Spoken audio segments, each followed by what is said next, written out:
Ndugu zangu waandishi wa habari, habari za leo, habari za Jumapili. Ninaitwa Zakaria Obadi, katibu wa Chadema kanda ya Victoria, mikoa ya Mwanza, Geita na Kagera.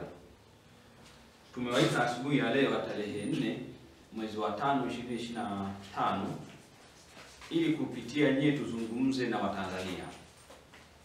Na kama ambavyo mnafahamu, chama chetu kipo kwenye operation maalum ambayo inaitwa No Reform No Election, na hiyo operation sasa ipo kanda ya Victoria, na ratiba ambayo imetolewa na katibu mkuu, ratiba yetu itaanza tarehe 8 mwezi wa 5 huu 2025 na tutaanzia mkoa wa Kagera. Sasa kwa hatua ya sasa niseme tu kwamba tumewaita kwa ajili ya kuzungumza hizi habari za maandalizi.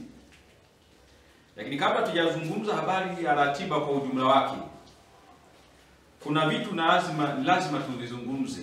Kuna matukio ambayo yamejitokeza hapa nchini, yapo yaliyojitokeza ndani ya kanda ya Victoria, yapo yaliyojitokeza kwa wanachama wetu na viongozi wetu, na yapo ambayo pia yamejitokeza kwa wananchi ambao hawana vyama kabisa, viongozi wa dini, wananchi wa kawaida na vitu na makundi mbalimbali yameguswa na kadhia kadha wa kadha hapo nyuma. Kwa sio vyema kwa leo tujikite tu kwenye ratiba ya mikutano ya hadhara, kwa tutaongelea pia mambo hayo yaliyojitokeza katika taifa letu.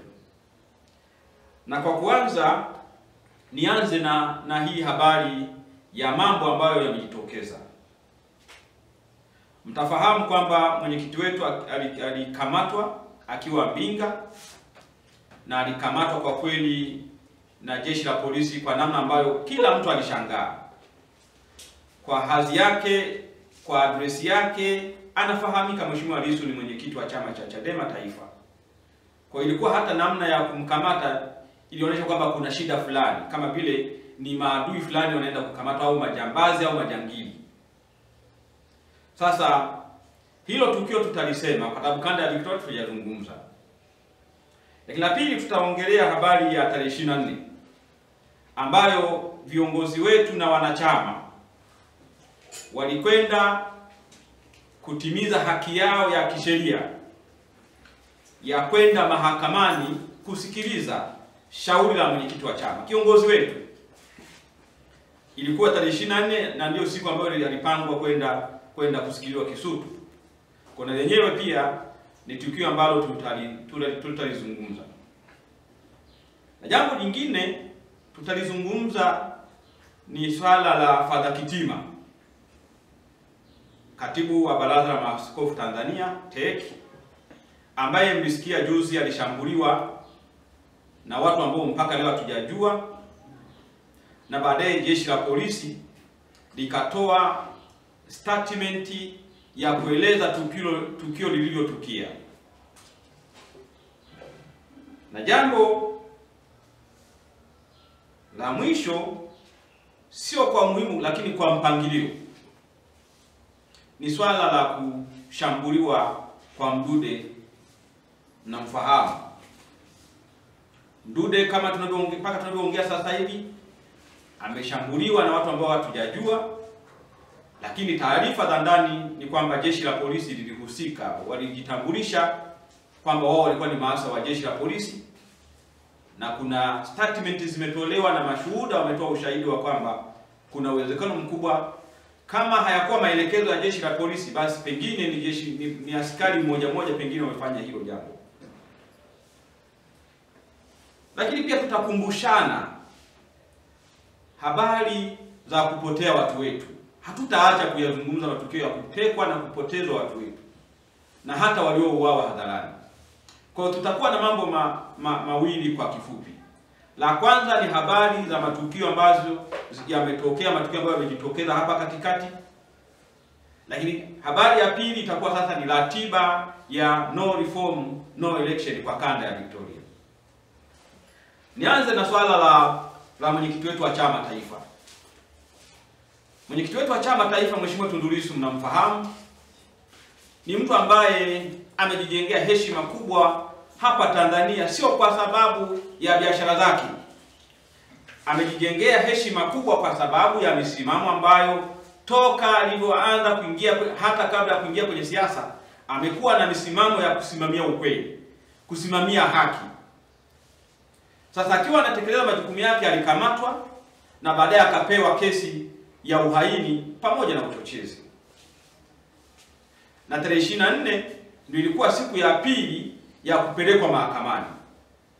Sasa wanachama wetu na viongozi kwa kawaida wakaenda mahakamani kwenda kumsikiliza kiongozi wao, kusikiliza kesi kwa sababu ile kesi ina maslahi ya umma. Mtu anapopewa kesi ya uhaini, maana yake ni kwamba pengine anataka kuangusha utawala uliopo. Ndio maana yake. Sasa lazima watu wajue huyu aliyetaka kuangusha utawala wa nchi yetu alitaka kufanya, alikuwa na mbinu gani na mikakati gani, wafahamu hayo mambo. Lakini wapo ambao wako viongozi wasaidizi wake, viongozi wa chama, wanachama ambao wanawaongoza, lazima wajue kiongozi wao anapitia mapito gani. Na duniani kote haijawa jinai kwenda mahakamani kusikiliza kesi. Sasa kilichotokea tarehe 24, viongozi wetu na wanachama walikamatwa.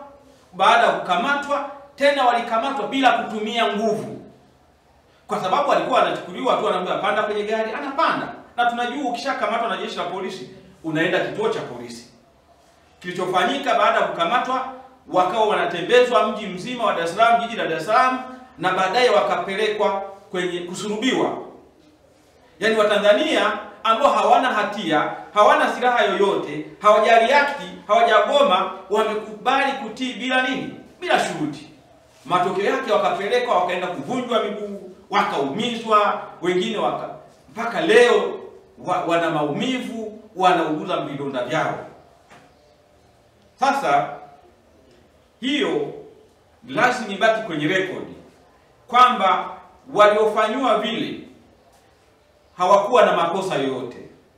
Walikuwa wanatimiza haki yao ya kisheria ya kwenda mahakamani na kusikiliza kesi ya kiongozi wao. Na kuna wengine hata hawakuwa wanachama. Kwa sababu jambo hili la umma, walikwenda kusikiliza hii swala la umma linakwendaje. Kesi ya uhaini kwa yote vile ina mvuto wake kabisa. Kwa watu wengi walitaka kwenda kusikiliza, na wengine walifika, na wengine walitishiwa kwa sababu tu ya namna polisi ambavyo walireact. Sasa msimamo wetu,